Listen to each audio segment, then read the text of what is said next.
I did not plan this. I'm taking over for Isaac Cates. I am Teppi Zuppo. I don't do any science. But all of these people do. I do not. Well, other things besides science. Not just science. I can leave. But no, you're fine. You're fine. It's not only that. It's not only that. It's about invention and research. And Glynnis, actually, hey. I was trying to help you out, so you don't get stuck with this. I'm gonna do it. We got this. Are you here for science? Are you here for science? Are you here for science? It's not just science. I am science. Okay, sorry to interrupt. I just keep saying it's science. Can we do weird science? Please. Yes. I'm in for weird science. So Glynnis, you actually pitched this. Oh, yes. And Ellen, you also pitched it, right? Sure. Okay, cool. So not science, invention and research, but I keep thinking science. Anyway, do you wanna kind of chat about what this panel is all about? Ooh. Well, can we introduce ourselves? Yeah. Oh yeah, do that first. Sorry. Give me time to think. Sure. My name is Dan. I teach at the Center for Cartoon Studies. A lot of my work involves looking at complicated systems and using comics to learn about them and understand them better. I did this comic that is out over the next few weeks with Vermont Humanities that they're giving out for free in the lobby, and I have a book coming out in March called Hidden Systems that's about the invention of the internet and the electric grid and water systems. Nice.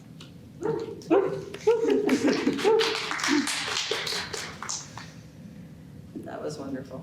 My name is Ellen Lindner. I use she, her pronouns. I don't know what science is. I did a very unscientific comic for the Museum of Modern Art, which is called Teen Art Adventures, 90s edition.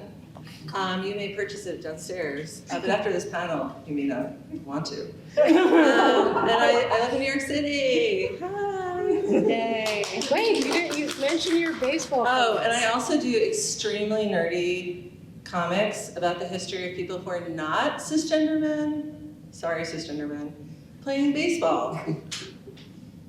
Picture that. Baseball. Yeah, baseball. Hi, my name's Caroline Hu. I'm here from the Boston area. I am a biologist by day, and I make comics inspired by pretty much all the things I encounter while doing my research, as well as the daily life of being a scientist, just life in the lab. And I have here examples of both types of work where here's a day in the life of just going to the lab again, and then also the start of hopefully what will be a longer form story that is a sort of a fantastical telling of grad school. Yay. Yay, science. Actual science. It says science on it. That's the real science. We have science. Yeah. Because I'm not sure if archaeology is a science. I would count that. Yeah. I Okay. will not allow it. I'm Glynnis Fawkes. I live in Burlington.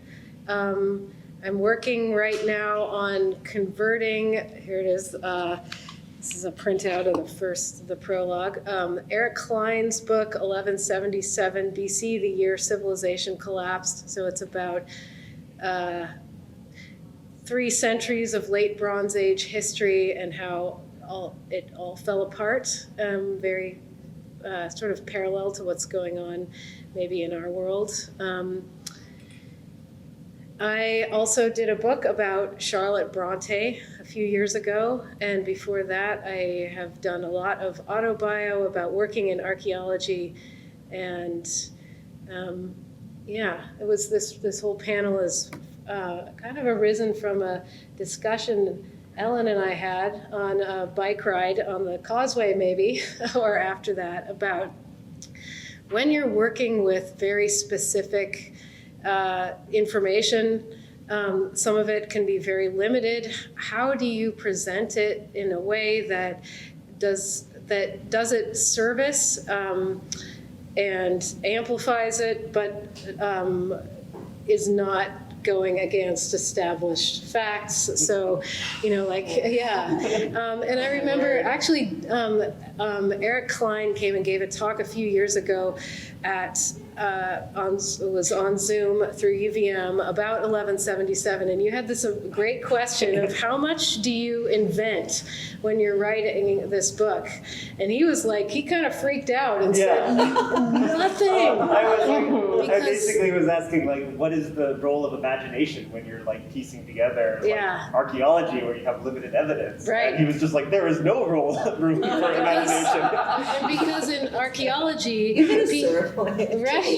Well, it is, because in archaeology, if you invent, people don't take scholarship seriously, because it's such a fine line between, how you interpret the finding of this potsherd at this level as, was that a destruction level caused by this certain other ethnic group in this place, or not. All you can say is we found it right here. And even then, was it, there's wiggle to it. So in taking on this project of drawing a book about archaeology, I've invented so much. And, but because of being a cartoonist, I think I'm allowed, whereas he can say, imagine this in writing, but not saying this is what happened. But the different levels of how much engagement you can, by bringing up material, imagining the scenario where something happened is that territory where, is this true? This is just coming from me. I'm saying it could have been like this. So that's what I wanted to hear other people's approaches about.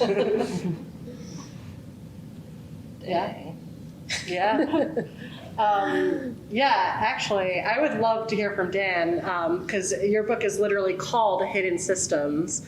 How did you draw those hidden systems? How did you come up with, and a lot of it's like really complicated stuff.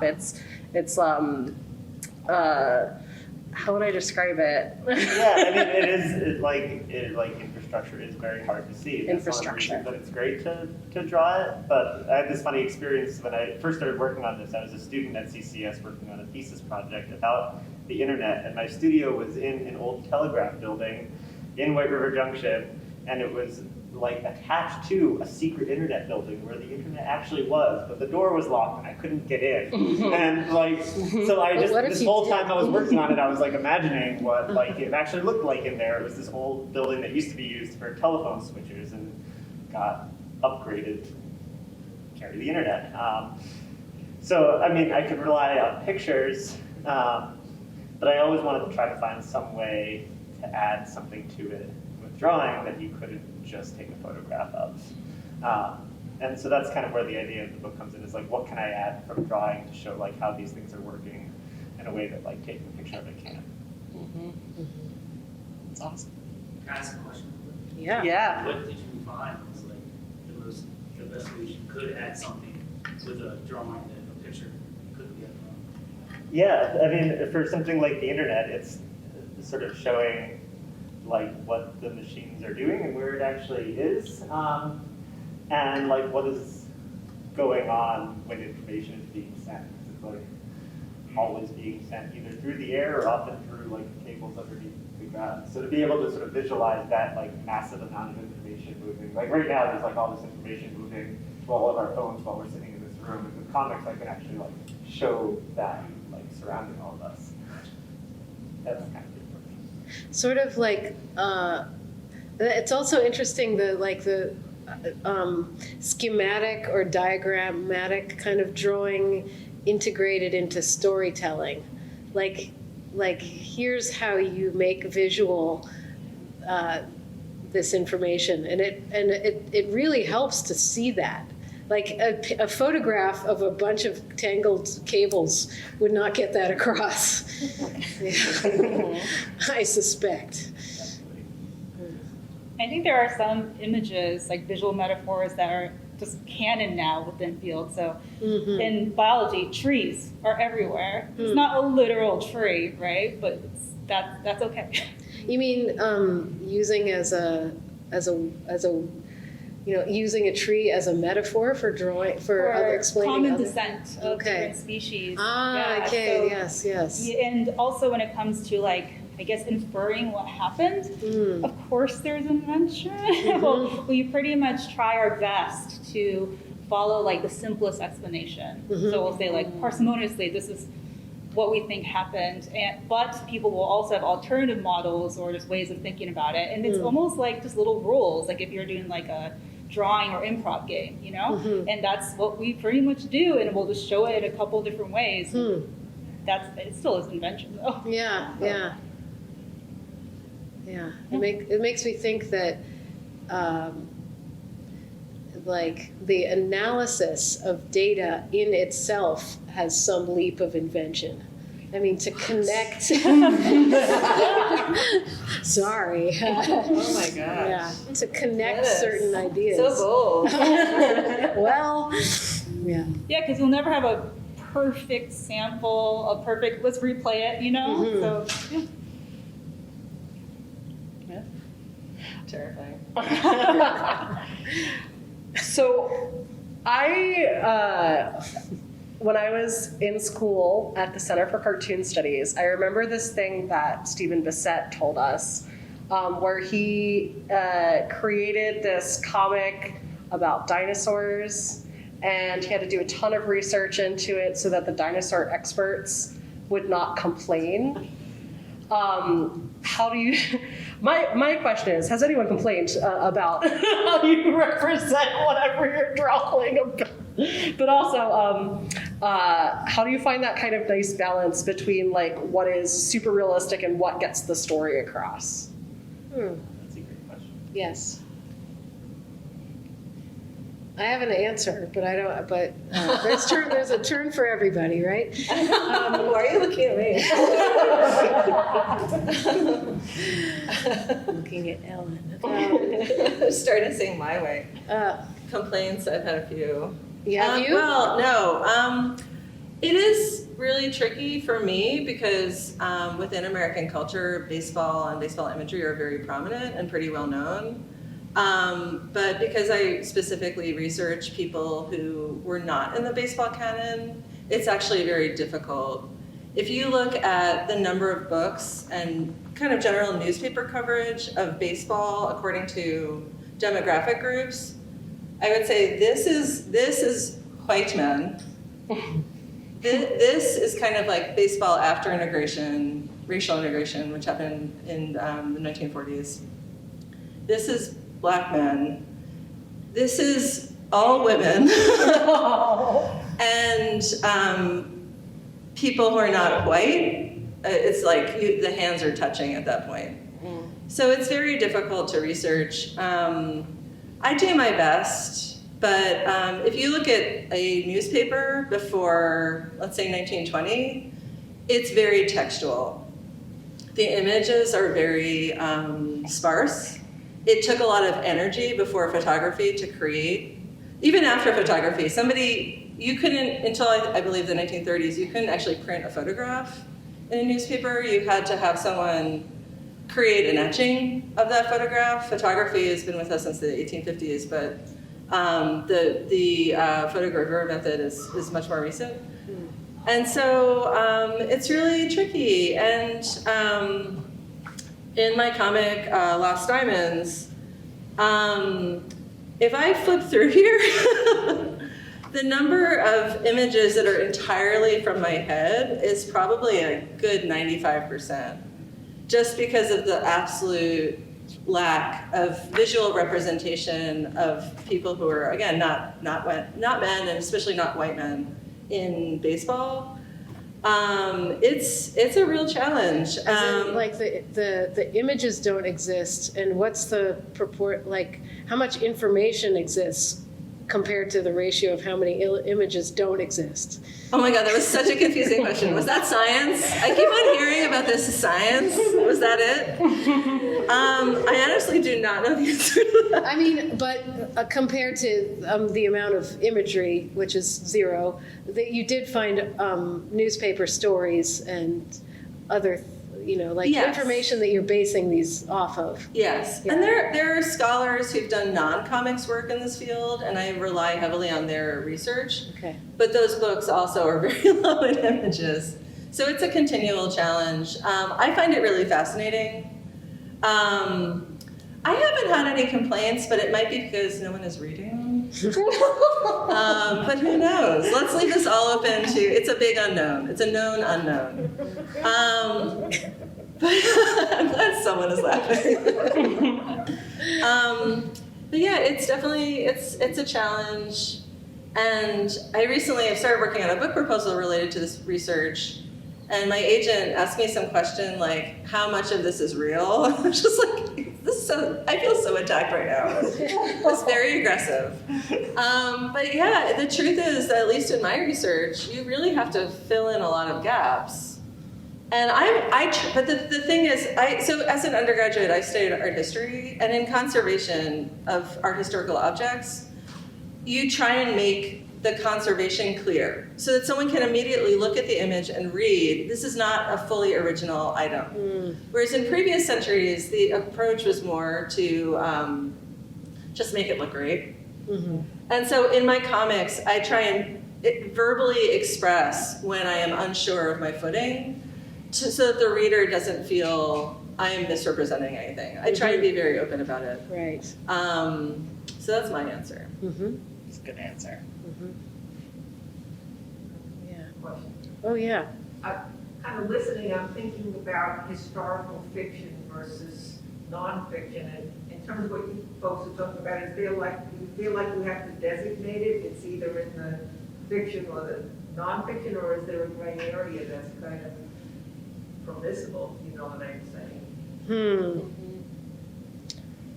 You've got a good example, I think, because you do. What?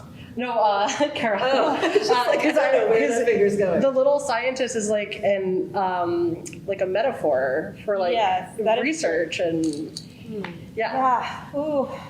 So I have comics that are to try to hopefully communicate something from scientific research, but I also have a comic that it's more about the feelings of doing scientific research, but all the organisms, all the talking science equipment, not real. So I do try to make that, they're separate projects, because I do think for science, I do feel some responsibility of making it kind of clear to the reader whether or not what I'm trying to communicate is something scientifically accurate as far as I know, because I do not want to contribute to any misinformation.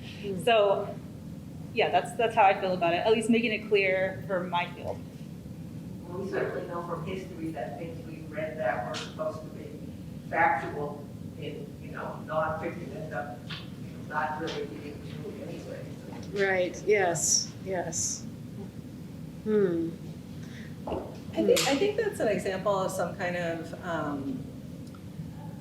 there's like a pressure on an author, but particularly on historians, I think, to project an air of authority. And I feel like some authors feel like if they admit that any of it, as with Glynnis' example, they feel that if they admit any of it is from their imagination or any of it is pieced together, then that kind of denigrates the whole. But I think that sets a very high standard. And I think as long as you communicate it clearly, personally, that's enough. But I feel like that might be a change in culture in historic circles. Yeah, I think with this book, I think Eric Klein spends a lot of the time saying, here's what people believed up until recently, and like here's how recent research has changed how we see things now. And so, but I think that it's definitely within the realm of it's nonfiction. This is not a novel set in this time. It's presenting the issues as in here's what we can know.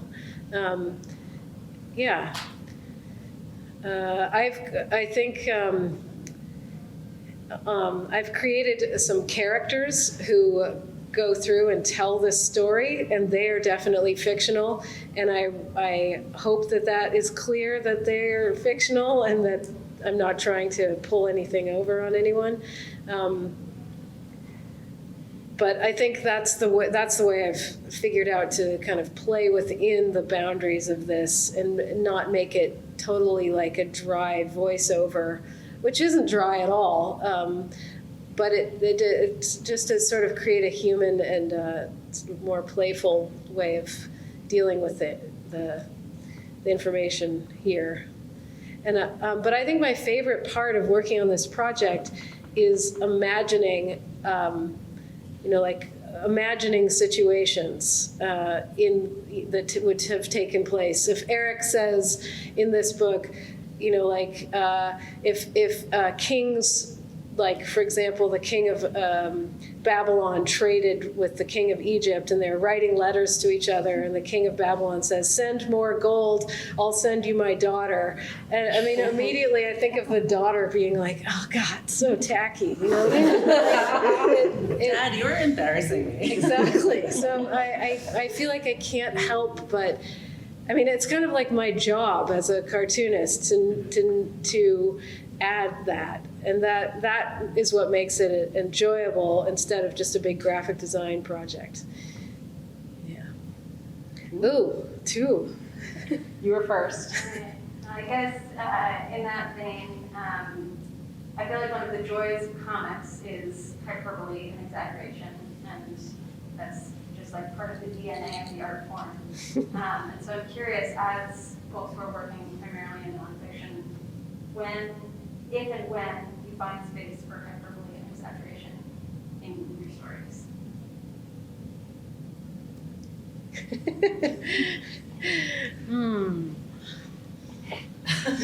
Everyone's stumped. When do I not? I mean, in my Answers all the time. yeah, I mean, like in this story, which is basically about me exploring Mama as a teenager, like I purposely make fun of myself constantly, and there are scenes where I'm like dancing around. I mean, like this. I never had joy in my life, so this is a clear situation. But yeah, I mean, like just the visual metaphor. I mean, like for me, romance comics are all about hyperbole, and so by framing it as a romance comic, like that to me injects a lot of hyperbole into the. So I feel like that even if you're telling a historic or autobiographical story, the sort of idiom that you choose to tell it in also can be an opportunity for that. I mean, I took a course once at SVA, School of Visual Arts, and the teacher actually defined cartooning as drawing with exaggeration. For him, it was baked in. Mm-hmm. And so I think that honoring that is totally fine. And having fun, oh my God, fun. Remember fun?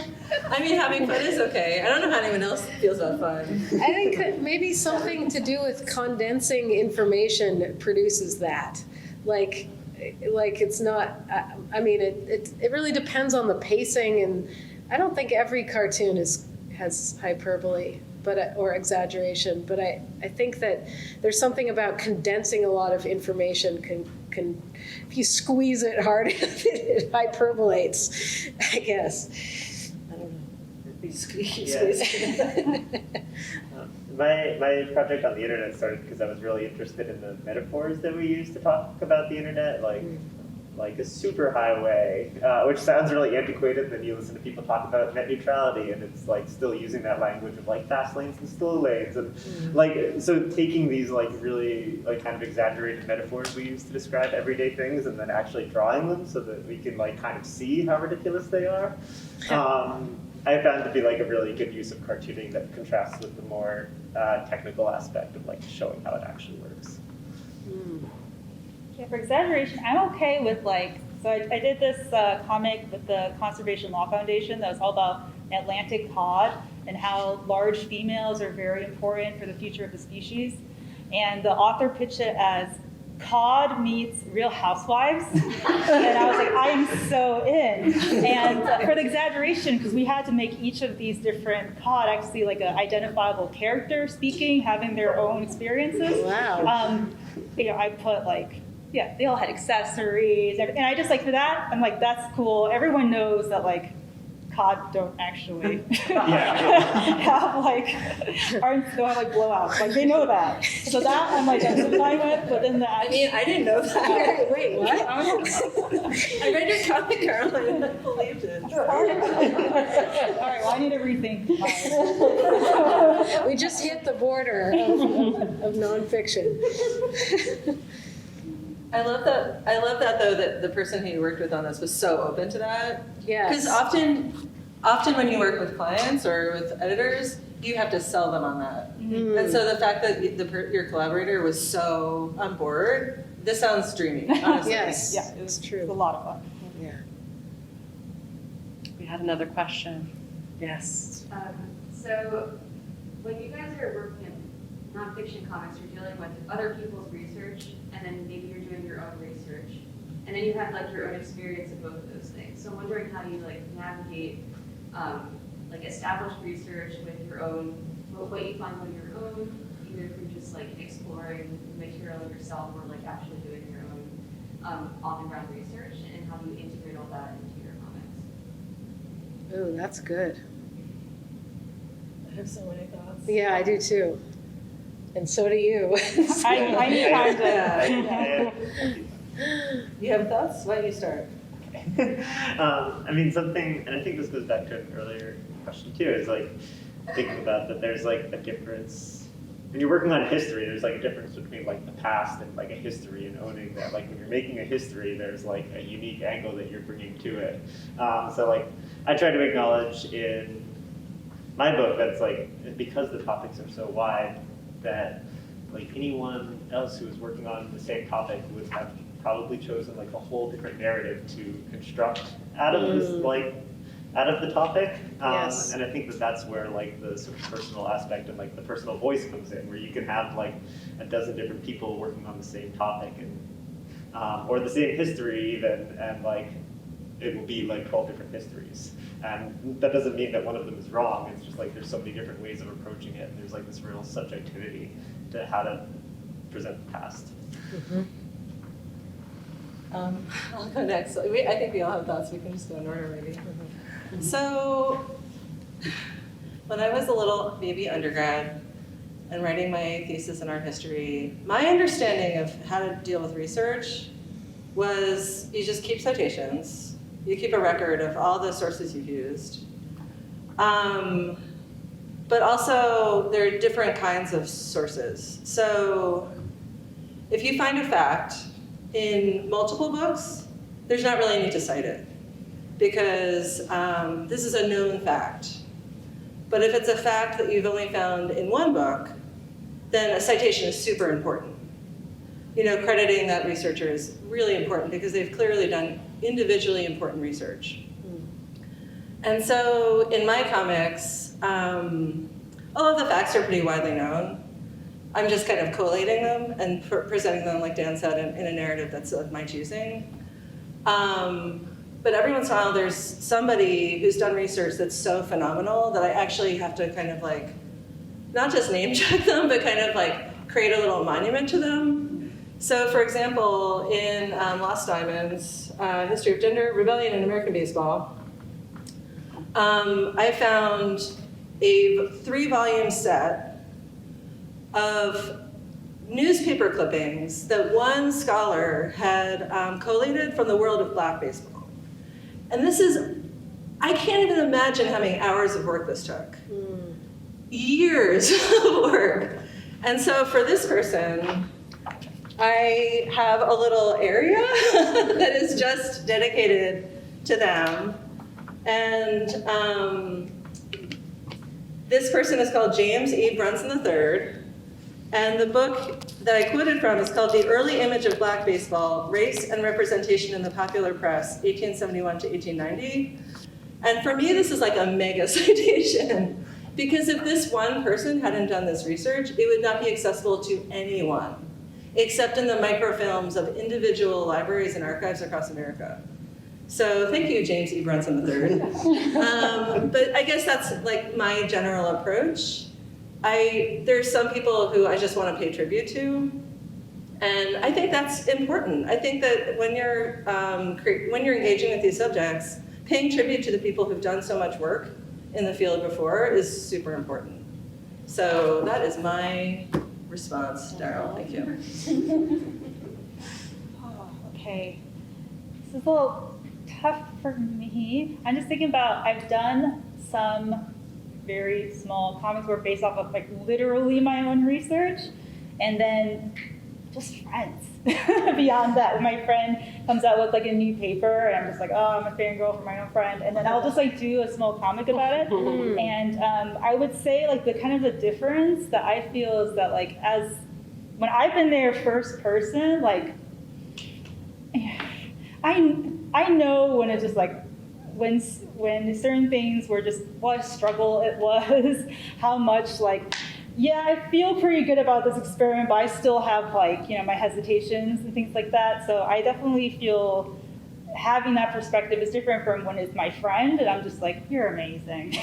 All the experiences are amazing. Yeah, that's the big one. And then collaborating with them, it's usually been overall like a fun time.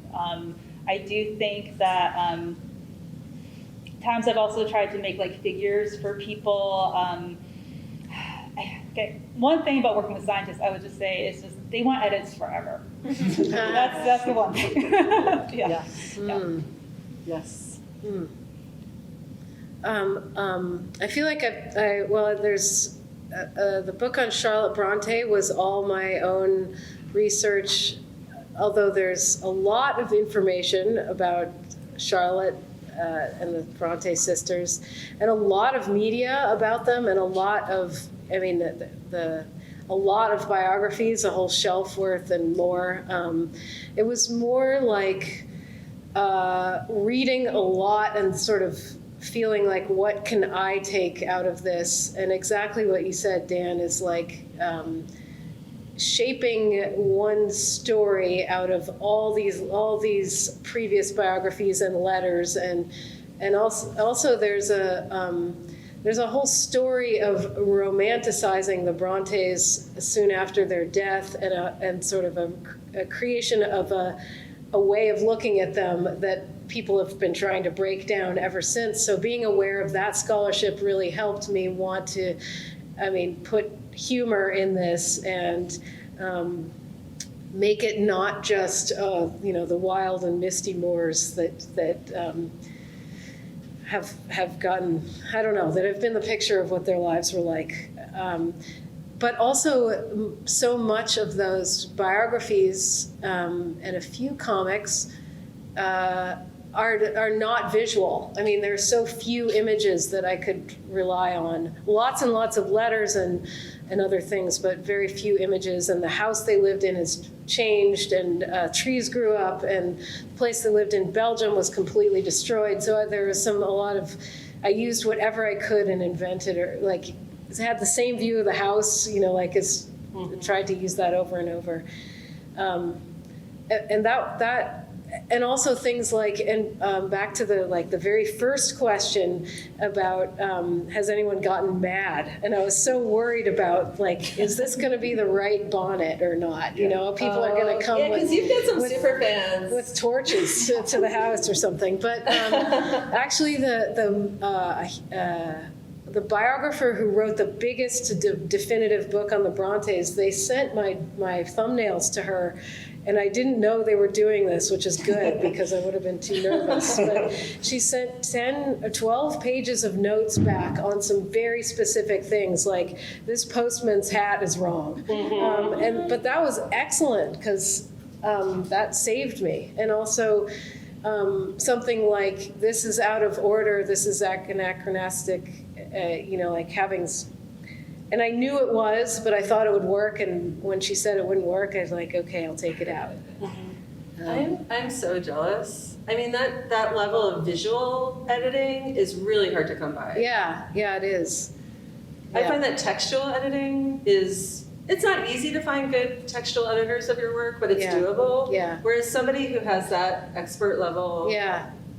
She also That's said, amazing. move their, I was drawing their buns in some way, and she said, that's fashion is too early. Lower the buns. Like, I can do that. I feel like this is very specific for, like, there are certain fans of like certain eras or certain costuming. One that I remember someone telling me was like train fans, like people who are really into trains. Oh, yeah. Like, don't draw a train in your comics. Like, you will get people writing Angry about mail. your trains. Yeah, and you can Google like train Northern England, like 1848. Yeah. But even if you get an image, it might not be the right thing. It's like you can't trust Google, really. Can I make a really salty comment? Yeah.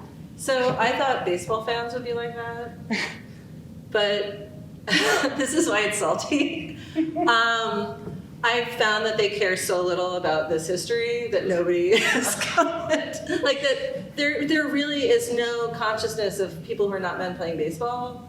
And so nobody has any skin in the game. Wow. That sucks. It's really messed up. Whereas if I feel free to complain afterwards. I am open to complaints. Whereas I feel that if I were doing work about canonical baseball history, I would actually have people coming for me. Because if baseball Twitter is an indication, there isn't a lot of like patience for people who are not men talking about baseball, period. Yeah. And especially baseball history, which is sacred. But this stuff, apparently, who cares? It's because it's so. Thanks, baseball. Oh, you're gonna fix that. You're I warned you this would be high sodium. Yes. Oh. I was wondering, because so far we spoke a lot about that research on like written things, so to say, so research from books or from things that already existed. So I was wondering how invention and research is different when we do research with real people, so to say, so from interviews and so on. Ah, yes. Sorry, just to clarify, do you mean interviewing actual people, or? For example, if you get like if your research is doing like interviews with people and kind of getting their stories, then how much do you allow yourself to play around with the story after? Oh, I see. That's interesting. I mean, I can answer that. I mean, well, not really, but for the most costly journey comic, the story I worked on was from somebody. It was somebody's real story, but she wanted to be anonymous, so I condensed it, and didn't use your real name. So I can't. I mean, it's an example, but I can't. That's a good question, and it makes me think of something of for example, Joe Sacco in his recent book, who's in it and interviewing people, and I wonder what he would say about that.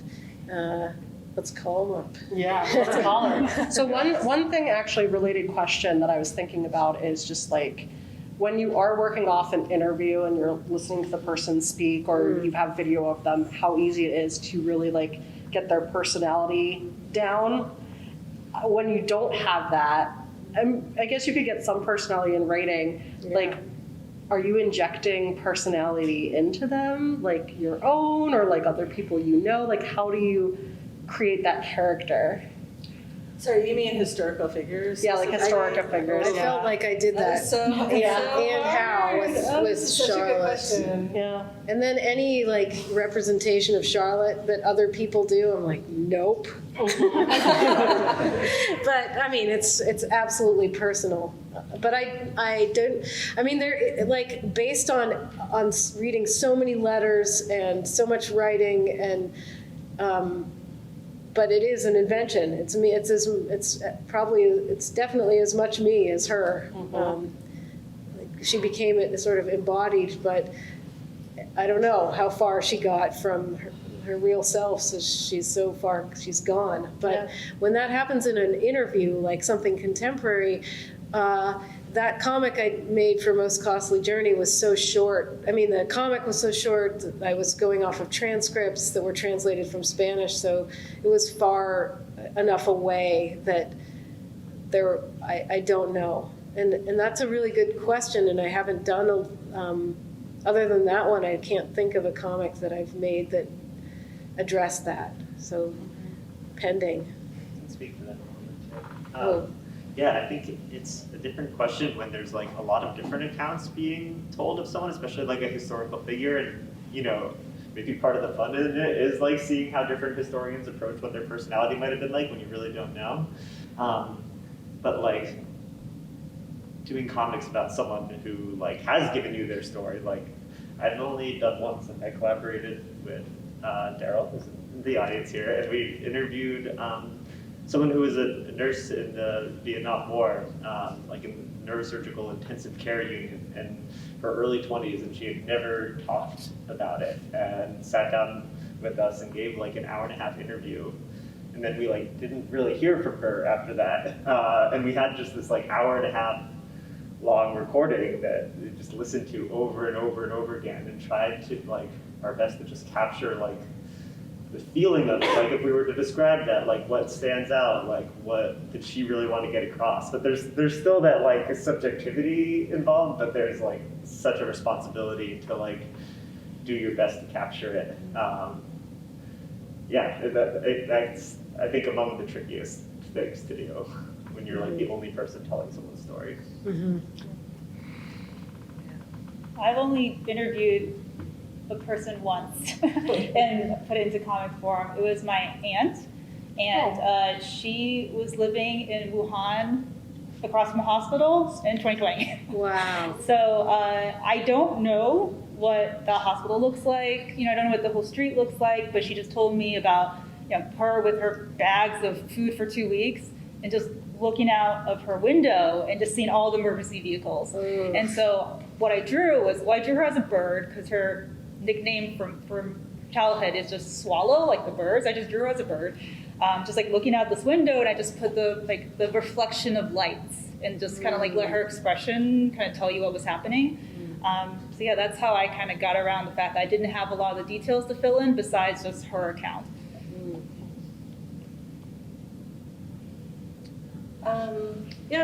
I've done a bunch of comics where I've interviewed people for so many different venues, and it's really tricky. During the pandemic, I interviewed my mother about.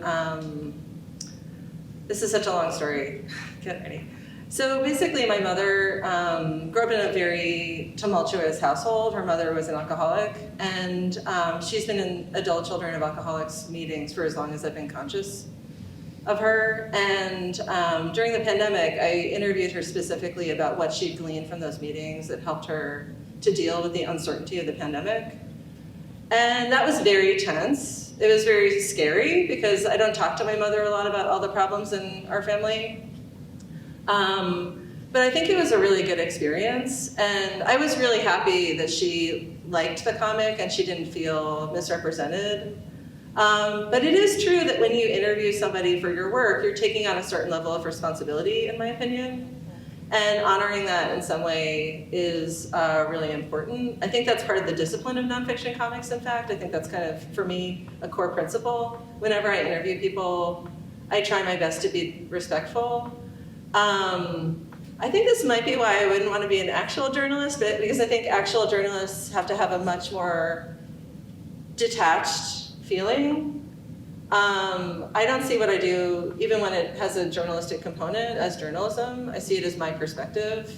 And I think in journalism generally, that's very much not okay. I feel like objectivity is it's kind of their core principle. I've done 2 comics about public figures. I did a comic about Effa Manley, who's the only female presenting person in the Baseball Hall of Fame. And she was really tricky because she had a mythology about her own life that she changed depending on who she was talking to. And that is another interesting issue when the subject you're dealing with is hard to pin down.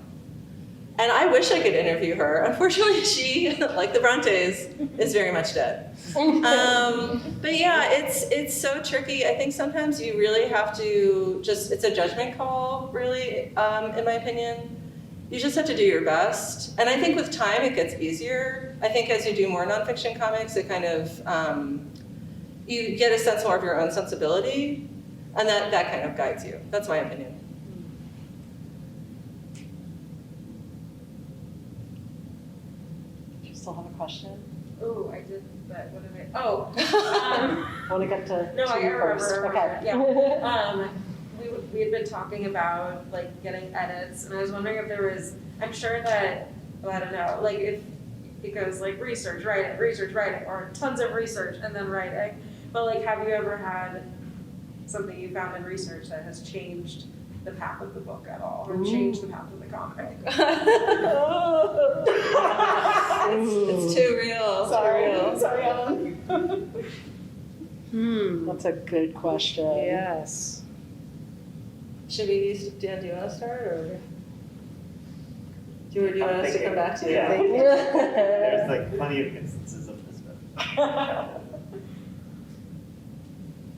Can I just give like a really quick example if everyone else is thinking? Yeah. Oh my gosh, this is, Rebecca, are you psychic? I'm working on a story now, and I found out something about the person, one of the people in the story that is so horrific that I was just like actually cursing, because it completely changed my view of him, and not for the better, obviously. And the comic is not about this person, but they're a central figure. And it's really hard to say, because I don't want to be too mysterious, but the fact is like that this fact about them is like so unacceptable. It's really bad. And it relates to their personal racism, which I had not known about previously. And I was just like, great. Because this person otherwise, in all the other reading about that I've done about them, has purported themselves in a really commendable way. And so to find out this one thing was just like, really, dude? Really? Great. So yeah, I'm in the middle of a rewrite based on that. And it's like not fun, and I still don't know how to do it, but it happens. That's the moral of the story is it happens. Would anyone else? I can jump into that. I think that for me, like the research is like constantly happening, and I'm like hoping that by the time I'm like finishing up a comic, I'm not coming across things like that. Yeah. But I'm like still always like talking to people and interviewing people in order to like check my understanding. And like I've often found too that things can be like, you know, sort of mostly correct, right? Or at least not like incorrect. But there's like often room for things to be more correct, right? Like there's like often, it's not like always like true or false. There's like ways of putting things that it's like a little bit more accurate. So there's like this fine-tuning element that comes in like on the last phase of writing that I'm like always learning about things and being like, oh, I can fine-tune that and like make that like a little bit more accurate or a little bit more precise or specific. So those are the kind of edits that I like love to get at the end and to like realize, be like, oh, okay, I have more clarity on this now, as opposed to like, oh my God, I missed this like huge portion and now have to like restructure a comic.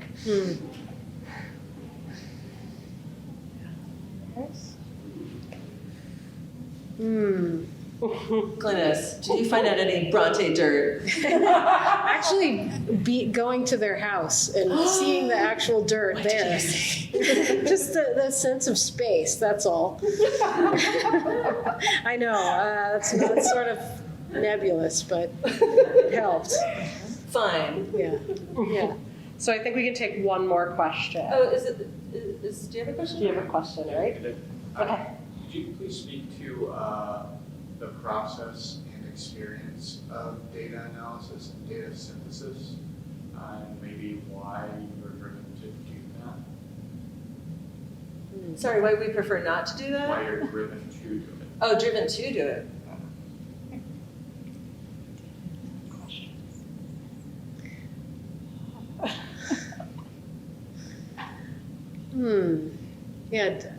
Yeah, sure. I mean, I didn't study like art or comics when I was an undergraduate, and I think one of the things that drew me to comics was the accessibility of it. Like I do really love like doing in-depth research, but a lot of the ways that in-depth research is written about is not like very publicly accessible. So I really, I like that stuff, but I also find that like by drawing comics, it's a way for me to synthesize it and understand it better. And through that process of understanding it better, like I'm drawing comics about it, other people can share in that like sense of discovery. Yeah. Do you want to say something on this? I feel like this is, for me, more storytelling that has data attached to it rather than like straight up data analysis. I'm thinking of the places in Eric's book when there are actual, you know, this many objects from the Near East were discovered in Crete. I mean, I haven't reproduced charts or anything. I've drawn objects and written that. I mean, I've done it with maps and like, you know, guides of, you know, sea trade routes and that kind of thing. So I've made it visual in a sense where it's, you know, taking in the information and making it so I can understand it, or so I can, like how I would have, you know, reading this is the image that comes to mind. And for me, yes. Okay, I can say that for myself, drawing is like a form of observation, which you could say is kind of data. And so even not just when I was a kid, it was just like if I saw any animal on the TV, it's getting drawn. If I saw it in my backyard, it's getting drawn. But now, like even in my daily practice in lab, like when we observe things, I'm drawing in my notebooks, and you draw similar things enough times, you start looking for those relationships. And studying evolution is all about, you know, what do organisms have in common, and then what also sets them apart. So it's just, yeah, it's like an integral part of just like living for me, I guess. And drawing is analysis, really. I mean, you are analyzing the elements you have in front of you just by putting it down. Yes. Oh my God. This might be a little repetitive because I feel like I'm coming full circle to my original comment on the lack of, on the amount or lack thereof of information about baseball played by people who are not men. Again, the amount of data on white men's baseball is like this much. The amount of data on integrated baseball is this much. The amount of data on Black baseball is this much, and the amount of data on women's baseball played by female presenting or trans people, is none. And so I see the lack of data as a social justice issue in baseball. It's really frustrating in a sport that's so drenched in numbers. Why is it so hard to find information on a particular team? And until the last, I believe, 2 years, the data on Black baseball wasn't even integrated into the canon of baseball data. It's only recently that you can compare data in one place on like the stars of Black baseball and the stars of pre-integration baseball. And so I feel like thinking about data is really key for me. And again, it's very frustrating because I'm usually dealing with teams about whom the only thing you know about them is a sentence in one newspaper article. And so it's a data-free zone. It's really sad. I'd love to know their stats. I probably have more stats on my softball team than I do on most of the teams, you know, that I have chosen to write about, and that's fine. But it just shows you, in a society, it shows you data is one of the things that shows you how valorized something is, how much it's tracked. And I think baseball data tells a very damning story sometimes. Awesome. All right, any final comments from our panelists?